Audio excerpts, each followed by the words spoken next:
तो दोस्तों क्या किया हमने, क्या किया, क्वेश्चन चेंज कर दिए। क्वेश्चन चेंज करिए, हाँ भैया देखो भैया ये आपका तीसरा, ये आपका चौथा है।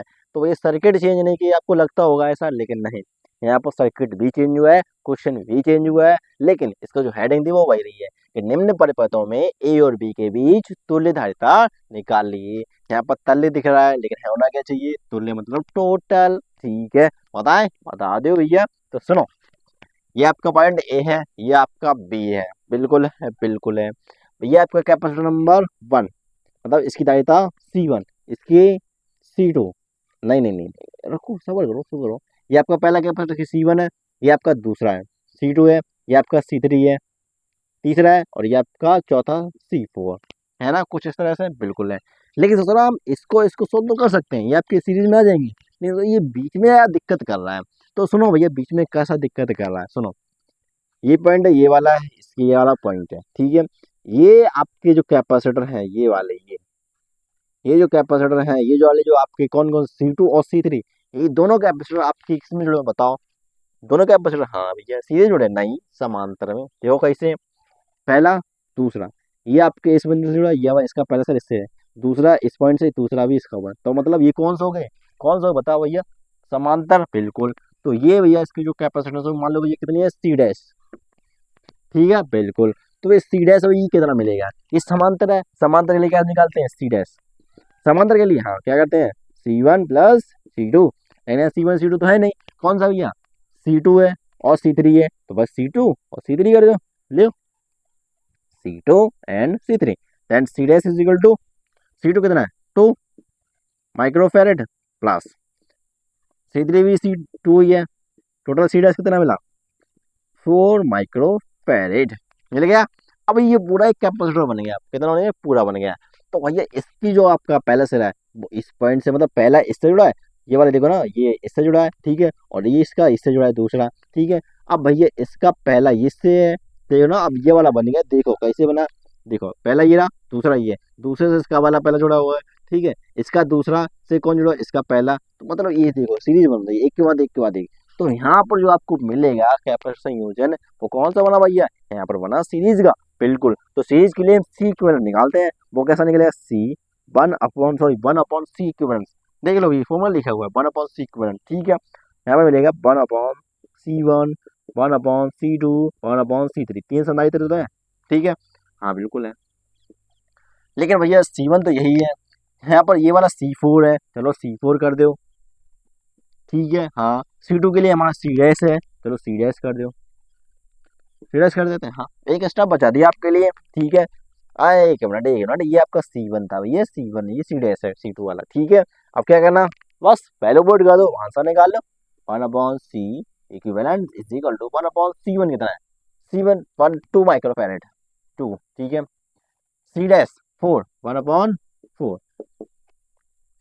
C4 आपका C4 2, ऐड कर दो, डेनोमिनेटर लेके ऐड कर दो, तो 1/C equivalent is equal to कितना मिलेगा, बताओ बताओ बताओ, बता दें, बता दे यार, बता दे, तो चलो बताते हैं। देखो डिनोमिनेटर मिलेगा 2, 2 मिलेगा, इसको 2 बनाए तो यहाँ पर भी 2 का मल्टीप्लाई, यहाँ पर ऊपर 2 मिल गया, यहाँ पर 2 का करेंगे, इसका भी 2 करेंगे, तो 2 जो 4, 4 डिनोमिनेटर आ गया, बिल्कुल आ गया। तो यहाँ पर आपको क्या मिलेगा, 2 plus 1 plus 2 upon is equal to 4, then आपका 2 1 5 कितना होगा, 2 1 2 5, 5/4, तो C equivalent, C equivalent 1/C equivalent is equal to 5/4, 5/4, तो C equivalent is equal to 4/5 microfarad, ठीक है मिला। ए और बी के बीच तुल्य धारिता, ठीक है। अब बात करते हैं इसकी, इसमें ये पॉइंट ए है, ये आपका पॉइंट बी है, ठीक है। इनके बीच तुल्य धारिता निकालनी है। ये आपका पहला कैपेसिटर C1, इसकी धारिता, ये C2, ये C3, ये आपका C4, मतलब चौथा संधारित्र, मतलब चार संधारित्र है, ठीक है, चार कैपेसिटर है, ठीक है। ए पॉइंट ये है, ये आपका पहला सिरा, इसका दूसरा सिरा, इसके पहले से इसका पहला जुड़ा हुआ है, ठीक है, इसके दूसरे से इसका पहला जुड़ा हुआ है, इसके दूसरे से इसका पहला जुड़ा हुआ है, तो मतलब ये जो तीन कैपेसिटर है, ये जो आपके तीन कैपेसिटर हैं, ये वाले हैं, ये जो आपके तीन कैपेसिटर हैं, ये तीनों कैपेसिटर आपके किस में जुड़े हैं, देख लो भैया। अगर इसको पहला मानते हो, पहला पे, तो दूसरा इससे, दूसरा पहला, इसका दूसरे से इसका पहला, तो मतलब ये सीरीज में जुड़े हैं, ये तीनों के तीनों, C2 C3 एंड C4, मतलब दूसरा, तीसरा और चौथा, ये चारों तीनों के तीनों किसमें, सीरीज में। और सीरीज के लिए हम क्या करते हैं, सीरीज के लिए 1/c इक्वल 1/c2 प्लस, मतलब इनके बीच तो लगातार निकाल लो, पहले निकाल लें, बिल्कुल निकाल लें।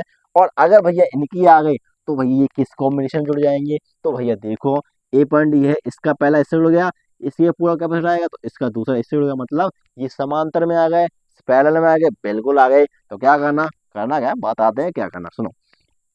इसकी जो तुल्य धारिता वो सी डैश मान लो, मान लिया, तो इनके भी C dash is equal to 1/, यहाँ पर कौन सा, C2,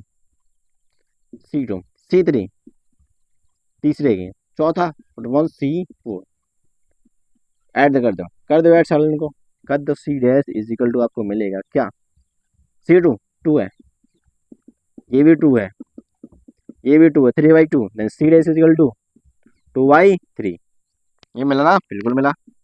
देन ये इसकी जो धारिता है वो कितनी है, C dash is equal to 2/3 micro farad, ठीक है, ठीक है। तो भैया इनके बीच, ए और बी के बीच, अब भैया ये तो वाला जो कैपेसिटर था बड़ा वाला, ये तो आपके किस में आ गया, पैरेलल में आ गया, समांतर में आ गया, बिल्कुल आ गया, बिल्कुल आ गया। देखो ना भैया, इसका पहला सिरा इससे जुड़ा, पहले से जुड़ा, इसका दूसरा वाला इसके दूसरे जुड़ा है, तो इसका मतलब क्या समझे, क्या समझे, बताते हैं क्या समझे। तो 1/, मतलब सी डैश, सी इक्विवेलेंस, तुल्य धारिता जो मिलेगी आपको, क्या मिलेगी, सी डैश प्लस C1, जोड़ दो, C equivalent is equal to C dash 2/3 plus C1 कितना मिला, C1 भैया, C1 मिला आपको 2। तो डिनोमिनेटर लोगे, मतलब डिनोमिनेटर लोगे 3 है, ये नीचे 3 चाहिए, 3 दूनी 6 हो जाएगा, 6 हो जाएगा, बिल्कुल हो जाएगा। तो 6 + 2 8, C equivalent is equal to 2 + 6 8/3, and आपको टोटल मिलेगा 8/3 माइक्रो फैरेड। पॉइंट ए और बी के बीच तुल्य धारिता होगी वो 8/3 माइक्रो फैराड होगी, ठीक है। कैसा लगे क्वेश्चन बताओ ये कमेंट सेक्शन में। अब चलते हैं, टाइम बहुत हो गया है, समझा करो भैया, थोड़ा समझ गया करो, आप भी थोड़ा समझ गया करो। ये आपका कैपेसिटर है, बहुत सिंपल है भैया, ये आपका सीरीज कॉम्बिनेशन के लिए या आपका पैरेलल कॉम्बिनेशन के लिए, ठीक है। क्वेश्चन कैसे लगे कमेंट सेक्शन में बताइए। वीडियो अच्छा लगा तो लाइक शेयर सब्सक्राइब करना बिल्कुल ना भूलिए। चलते हैं, राम राम, जय हिंद।